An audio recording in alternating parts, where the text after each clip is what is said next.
সূরা আল ইমরানের 1 এবং 2 নম্বর রুকু। এই 2 রুকুর আলোচ্য বিষয় হলো তাওরাত এবং ইনজিলকে সত্যতা স্বীকার করে, মানে সত্য গ্রন্থ হিসেবে স্বীকার করে নেওয়া হয়েছে আল কোরআনের। তারপর হলো কুফরির পরিণাম, জান্নাত জাহান্নাম এবং বদর যুদ্ধের কাহিনী কিছু। তারপর হলো ইসলাম একমাত্র জীবন বিধান। এ হলো এই 2 রুকুর আলোচ্য বিষয়। এখন যদি পড়ি 2 নম্বর আয়াত, আল্লাহ এক চিরঞ্জীব শাশ্বত সত্তা, যিনি বিশ্বজাহানের সমগ্র ব্যবস্থাপনাকে ধারণ করে আছেন, আসলে তিনি ছাড়া আর কোনো ইলাহ নেই। অনেকেই কিন্তু বা আগেও মানুষ শুধু আল্লাহর পাশাপাশি আল্লাহকে স্বীকার করতো মুশরিকরা। আল্লাহর পাশাপাশি কিন্তু আরও রব, ইলাহ, মাবুদ হিসেবে আরও বিভিন্ন ধরনের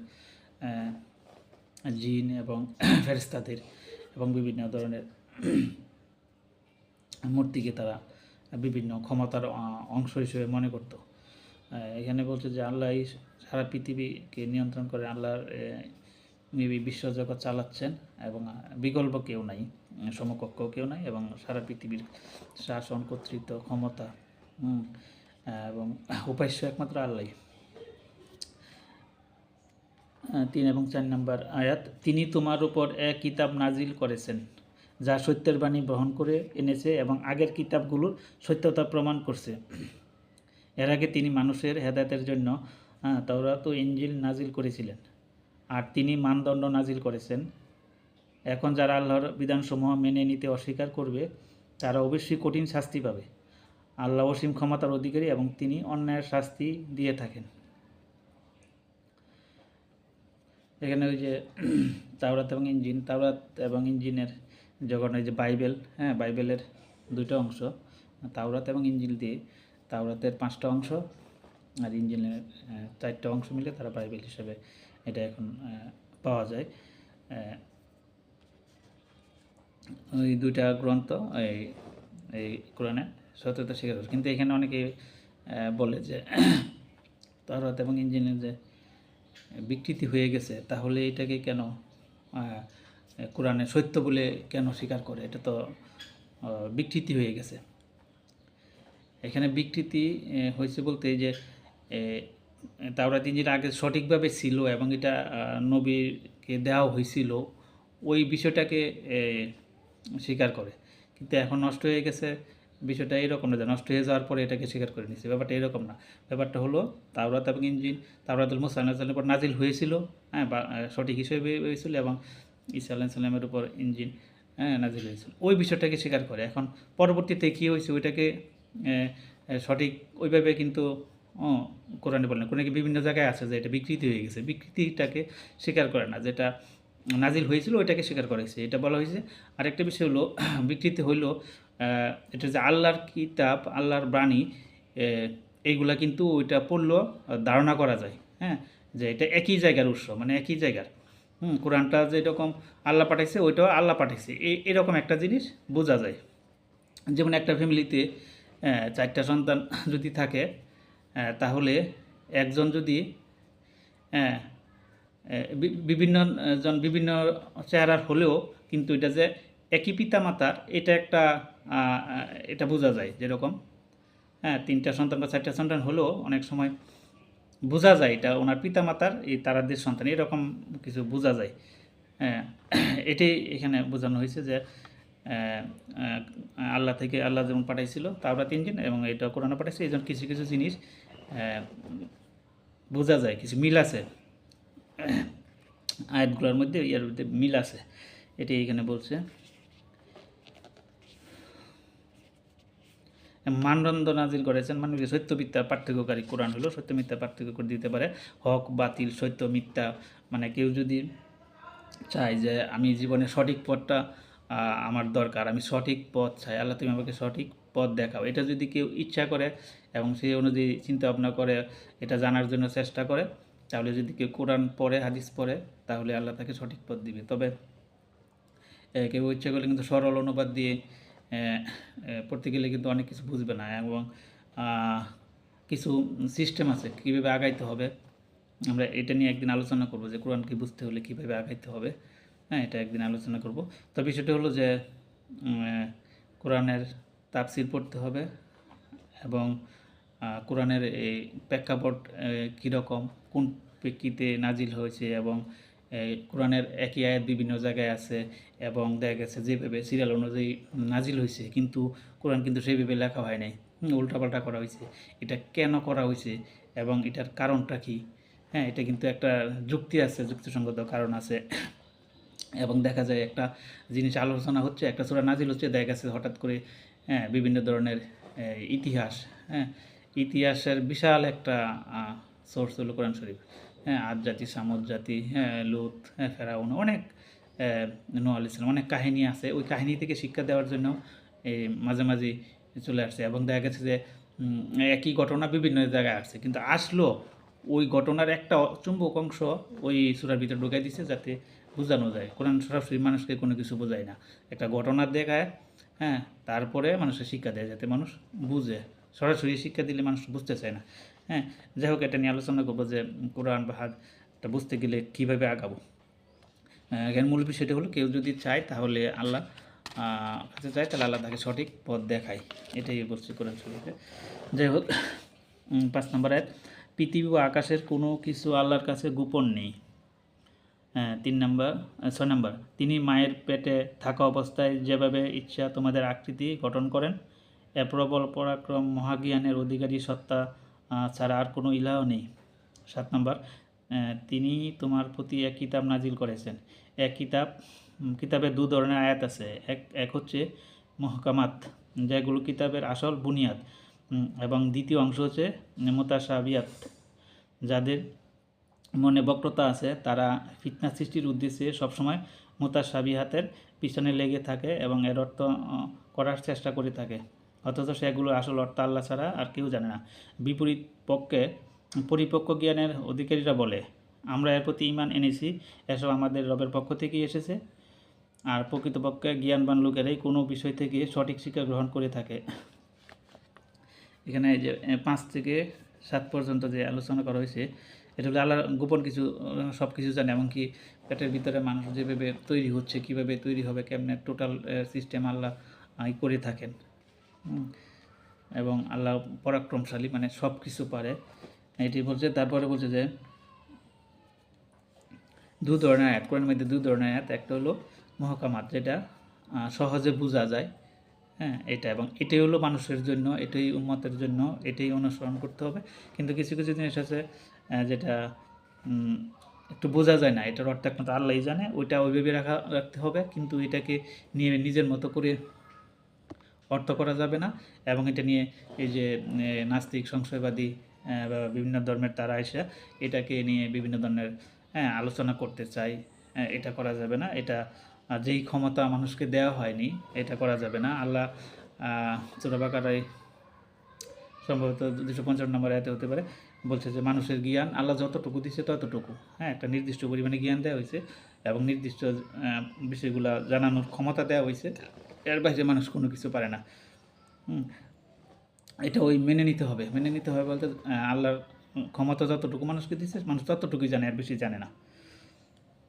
বিজ্ঞানের ক্ষেত্রে দেখি আমরা, বিজ্ঞান যতই গবেষণা করুক সব কিছু পারে না, একটা সামান্য অংশ 1-2% পারে, আর বেশি পারে না, এবং কোনো দিন পারবেও না।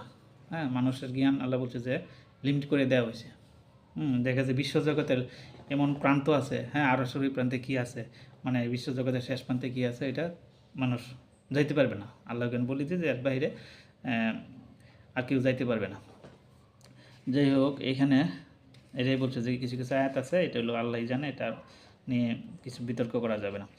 8 নম্বর, তারা আল্লাহর কাছে দোয়া করতে থাকে, হে আমাদের রব, যখন তুমি আমাদের সোজা পথে চালিয়েছো তখন আর আমাদের অন্তরকে বক্রতায় আচ্ছন্ন করে দিও না।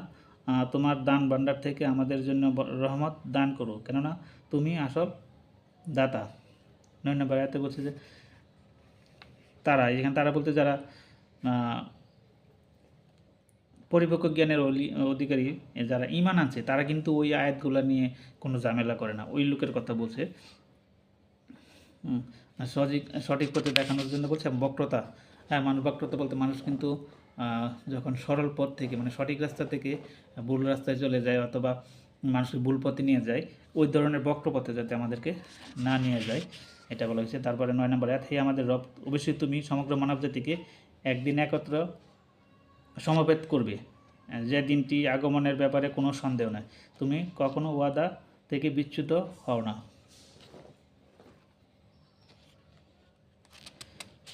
ওই যে কিয়ামতের কথা বলছে এবং আল্লাহ যে ওয়াদা পালন করে এটা বলছে। যাই হোক, এরপরে রুকু 2 নম্বর রুকু 10 নম্বর আয়াত, যারা কুফরি নীতি অবলম্বন করেছে তাদের না ধন সম্পদ না সন্তান সন্ততি আল্লাহর মোকাবেলায় কোনো কাজে লাগবে, তারা জাহান্নামের ইন্ধনে পরিণত হবেই। 11 নম্বর আয়াত, তাদের পরিণাম ঠিক তেমনি হবে যেমন ফেরাউনের সাথীও তার আগের নাফরমানদের হয়ে গেছে। তারা আল্লাহর আয়াতের প্রতি মিথ্যা আরোপ করেছে, ফলে আল্লাহ তাদের গুনাহের জন্য তাদেরকে পাকড়াও করেছেন, আর যথার্থই আল্লাহ কঠোর শাস্তি দানকারী।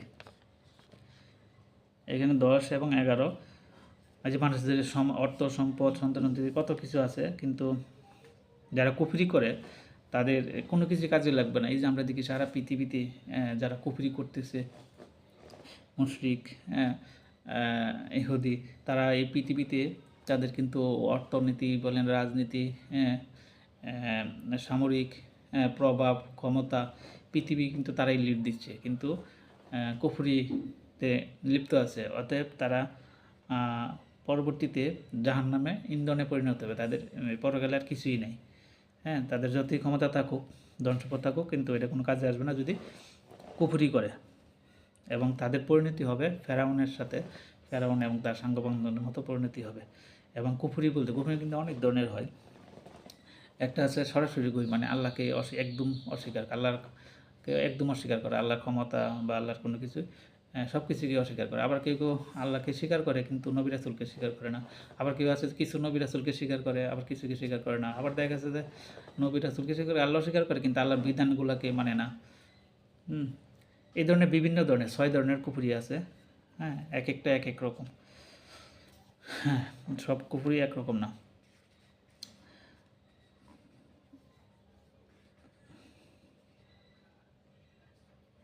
যেমন আমাদের যে দেশে বা যেটা, এটা একটা ধরনের যে আল্লাহর বিধানে কিন্তু বিচার করতেছে না। আমাদের দেশে যে রাজনীতি, তার কিন্তু আমাদের দেশে কিন্তু রাজনীতি যারা সরকার গঠন করে তারা কিন্তু আল্লাহর বিধান অনুযায়ী আইন আদালত এটা কিন্তু করতেছে না। এটাও কিন্তু এক ধরনের কুফরি। হ্যাঁ, আমরা কিন্তু তাদেরকে নির্বাচিত করে ক্ষমতায় বসেছি, এটাও একটা কুফরির অংশ। কারণ আল্লাহ বলছে যে আমার বিধান অনুযায়ী দেশ চালাইতে হবে, বলে আইন আদালত আইন এগুলো আল্লাহর বিধান অনুযায়ী মানে কোরআন অনুযায়ী করতে হবে।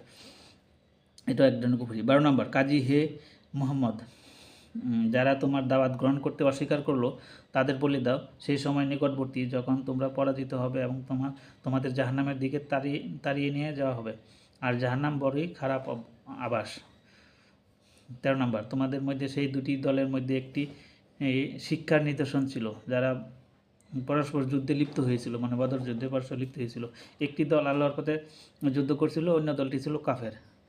হ্যাঁ, একটা তো কাফের ছিল, মানে মুশরিকরা ছিল, আর মুসলমান ছিল। চোখের দেখায় লোকেরা দেখছিল কাফেররা মুমিনদের দ্বিগুণ, কিন্তু ফলাফল প্রমাণ করলো যে আল্লাহ তার বিজয় ও সাহায্য দিয়ে যাকে ইচ্ছা সহায়তা দান করেন। অন্তর্দৃষ্টি সম্পন্ন লোকদের জন্য এর মধ্যে বড়ই শিক্ষণীয় বিষয় রয়েছে। এখানে বলা হয়েছে যে বদর যুদ্ধে কিন্তু মুসলমান ছিল কিন্তু কত 313 জন, আর ওইদিকে ছিল 1000 জন, মানে 3 গুণ ছিল। কিন্তু আল্লাহ মুমিনদের চোখে, মুসলমানদের চোখে তাদেরকে দ্বিগুণ দেখাইছে, যাতে মুসলমানরা শক্তিশালী হয়, মানে প্রাণবন্ত থাকে এবং বিজয়ী হবে এরকম একটা। আর যদি ওই পাশে বেশি দেখাইতো তাহলে হয়তো ভয় সৃষ্টি হতো। এই জন্য আল্লাহ তাদেরকে দ্বিগুণ দেখাইছে, 3 গুণ দেখায় না। এটা আল্লাহ মুসলমানদের সাহায্য করছে। এখান থেকে শিক্ষার বিষয় হলো যে শুধু শক্তি দিয়ে যুদ্ধে বা কোনো জায়গায় বিজয়ী হওয়া যায় না। আল্লাহ অল্প সংখ্যক দিয়েও অস্ত্রশস্ত্র না থাকলেও আল্লাহ বিজয়ী করতে পারে, এবং এই বিশ্বাস, মনোবল, এই মান আমাদের অর্জন করতে হবে। এখন কিন্তু আমরা যেইভাবে চলতেছি বা সারা পৃথিবীর যে সিস্টেম, আমরা মনে করি যে একমাত্র ওই অস্ত্র দিয়ে ক্ষমতা দিয়ে সব কিছু করে ফেলবো, কারণ আমাদের ইমানি শক্তি কমে গেছে। এই জন্য আমরা এখন ওই অস্ত্রের উপর নির্ভরশীল হয়ে গেছি, অর্থনীতির উপর নির্ভরশীল হয়ে গেছি। আমাদের ইমানের যেই শক্তি যেটা ওই সময় ছিল, ওইটা কিন্তু এই মুহূর্তে আমাদের মুসলমানদের মধ্যে তেমন দেখা যায় না। আমরা কিন্তু এখন নির্ভরশীল হয়ে গেছি, মানে ক্ষমতা মনে হচ্ছে যে হ্যাঁ টাকা, অর্থ, ক্ষমতা এবং কী বলে অস্ত্রের উপরে। হ্যাঁ, এটাই কিন্তু এখানে বলছে। আর হলো আমাদের ইমানদার এমন হতে হবে যে ওই সময় যারা ছিল তাদের যারা মুসলমান ছিল তারা কিন্তু ইমান আল্লাহর প্রতি হ্যাঁ দোয়া করতেছিল, নামাজ পড়তেছিল, আল্লাহর উপরে ভরসা রেখে তারা কিন্তু যুদ্ধে গেছিল, বদর যুদ্ধে। অথচ ওই পক্ষ মুশরিকরা কী ছিল, তারা নাচ গান করে হ্যাঁ শক্তি অস্ত্রের জুড়ে সংখ্যা বেশি, তারা কিন্তু আল্লাহর উপর নির্ভর করে না, তারা কিন্তু শক্তি দিয়ে মুসলমানদের হারাবে, ধ্বংস করে দেবে, এইভাবে তারা চলে আসছিল। কিন্তু শেষ পর্যন্ত তারা 70 জন নিহত হয়েছিল এবং 70 জন বন্দী হয়েছিল। এই হলো এখানে আলোচনার বিষয়। তারপরে 14 নম্বর আয়াত, মানুষের জন্য নারী, সন্তান, সোনা রূপার স্তূপ, সেরা ঘোড়া, গবাদি পশু, কৃষিক্ষেতের প্রতি আসক্তিকে বড়ই সুশোভিত করা হয়েছে, কিন্তু এগুলো দুনিয়ার ক্ষণস্থায়ী জীবনের সামগ্রী মাত্র। প্রকৃতপক্ষে উত্তম আবাস তো রয়েছে আল্লাহর পথে, আল্লাহর কাছে। 14 নম্বরে যেটা বলা হয়েছে যে আমরা যে পৃথিবী দেখি এখন, আমরা যে সমাজে দেখি কী অবস্থা, মানুষের যদি টাকা পয়সা, বাড়ি গাড়ি, চাকরি এটা হয় তাহলে আমাদের খারাপ লাগে যে আমরা হয়তো পিছিয়ে পাইলাম না। ওগুলা অর্থনীতিটাকে, মানুষের ক্ষমতা, প্রভাব, টাকা পয়সা, চাল চলনের ভাবমূর্তি, এগুলা আমরা অনেক কিছু মনে করি, এবং আমাদের যদি কোনো কিছু ক্ষয়ক্ষতি হয় তাহলে আমরা কষ্ট পাই, এবং পৃথিবীটার যে চাকচিক্য এগুলোর প্রতি আমরা দুর্বল হয়ে যাই। হ্যাঁ, এই যে এত কিছু, হ্যাঁ নারী, সন্তান, হ্যাঁ সোনা রূপা, অর্থনীতি, কৃষি, সব কিছুই মানুষ হলো, এগুলো হলো চাকচিক্য, এগুলো আমাদেরকে আসক্তিতে ফেলে দেয়, কিন্তু এগুলা কিছুই না। হ্যাঁ, ক্ষণস্থায়ী বলতে কোরআন আসছে বিভিন্ন জায়গায়, কয়েক মিনিটের জায়গায় পৃথিবী, হ্যাঁ আখিরাতের তুলনামূলকভাবে এটা বোঝানোর জন্য, কারণ আল্লাহর কাছে তো সময় একই, সময়ের কিন্তু কম বেশি নাই বা অতীত ভবিষ্যৎ নাই, ওইখানের তুলনায় বোঝানোর জন্য বলছে যে ক্ষণস্থায়ী, মানে কয়েক মিনিটের জায়গা, বা তো বলছে কয়েক দিনের জায়গা। সেই ক্ষেত্রে চিন্তা করলে ওইখানে যে হাজার হাজার কোটি সময় থাকবো আমরা, ওই অনুযায়ী এখানে হ্যাঁ স্বর্ণের পাহাড় দিয়ে দিল, ওটা আসলে অর্থহীন। আমরা যদি ওইভাবে তুলনা করি তাহলে আমাদের কাছে এগুলো কিছুই মনে হবে না। আর যদি আমরা পরকালকে ওইভাবে চিন্তা না করি তাহলে মনে হবে পৃথিবী, আমি মনে ঠকে গেছি, আমাকে আল্লাহ ছোটো করে দিছে, গরিব বানিয়ে দিছে, আমি মনে হেরে গেলাম, আমাকে অবিচার করা হয়েছে। ব্যাপারটা কিন্তু এরকম না। আল্লাহ চিন্তা করে পরকালের যে হাজার হাজার কোটি বছর, এখানে কয়েক মিনিটের বছর, তো ওই সাথে তুলনা করলে বিষয়টা কিন্তু আমরা যেভাবে চিন্তা করি তখন কিন্তু আমাদের কষ্ট লাগবে না। তারপর 15 নম্বর, বলো আমি কি তোমাদের জানিয়ে দেব ওগুলোর চেয়ে ভালো জিনিস কি? যারা তাকওয়ার নীতি অবলম্বন করে তাদের জন্য তাদের রবের কাছে রয়েছে বাগান, যার নিম্ন দেশে ঝর্ণাধার প্রবাহিত হয়। সেখানে তারা চিরন্তন জীবন লাভ করবে। পবিত্র স্থিরা হবে তাদের সঙ্গিনী, আর তারা লাভ করবে আল্লাহর সন্তুষ্টি। আল্লাহ তার বান্দাদের কর্মনীতির উপর গভীর প্রখর দৃষ্টি রাখেন। এখানে বলছে যে এই যে পরকাল, আমরা এখানে দুনিয়ায় যা করতেছি এগুলা গুরুত্বপূর্ণ হলো তাকুয়া, মানে আল্লাহর ভয়। হ্যাঁ, আল্লাহর ভয়ে যারা আল্লাহর পথে চলে তাহলে তাদেরকে জান্নাত দিবে, জান্নাতের বর্ণনা দিয়েছে, ঝর্ণা থাকবে সেখানে। পবিত্র স্ত্রীরা তাদের সঙ্গিনী। পবিত্র স্ত্রীরা বলতে কি এখানে সঙ্গী, পবিত্র স্ত্রীরা বলতে যারা যদি ভালো, পুরুষ যদি, স্বামী যদি ভালো হয়, স্ত্রী যদি ভালো হয়, তাহলে দুইজন জান্নাতে থাকবে। আবার যদি স্বামী খারাপ হয়, জাহান্নামে, তাহলে স্ত্রীকে ওইখানে জান্নাতি একজন পুরুষ দিবে যার দুনিয়ায় স্ত্রী খারাপ ছিল। আবার যদি স্বামী ভালো হয়, স্ত্রী খারাপ হয়, তাহলে জান্নাতে অন্য আরেকটা স্ত্রী দিবে যিনি ভালো, অথবা যদি দুইজনই ভালো হয় তো দুইজনই থাকবে। এটি এখানে বলছে যে তাদের নিজের স্ত্রী ওদেরকে দেওয়া হবে, বা নিজের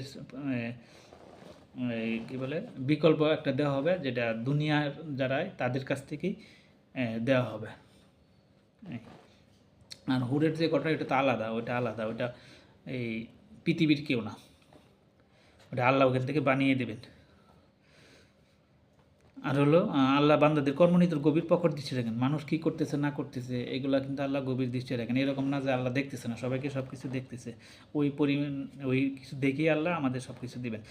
16 নম্বর লোকেরাই বলে, হে আমাদের রব, আমরা ঈমান এনেছি, আমাদের গুনাহখাতা মাফ করে দাও এবং জাহান্নামের আগুন থেকে আমাদের বাঁচাও।